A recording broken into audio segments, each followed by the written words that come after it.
Sa ating kapaligiran sa trabaho, kompetisyon ay laging kasama. Ngunit tandaan natin, ang tunay na laban ay laban sa ating sarili. Sa bawat pagsubok, may oportunidad tayo para lumago at magtagumpay. Hindi natin dapat ikumpara ang ating sarili sa iba. Sa halip, gamitin natin ang bawat hamon upang mapaunlad ang ating sarili at magpakita ng galing.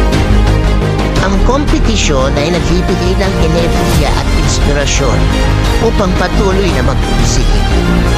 Sa bawat tagumpay, magpapasalamat tayo sa suporta ng ating mga kasama sa trabaho.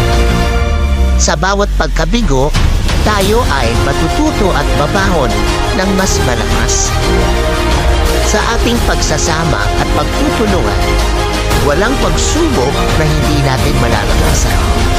Saan man tayo dalhin ng kompetisyon, ang tunay na panalo ay ang pagpunlad at pagpapabuti ng ating sarili. Kaya't patuloy tayong mag-abante ng may determinasyon at positibong pananaw. Sama-sama, tayo ay magtatagumpay.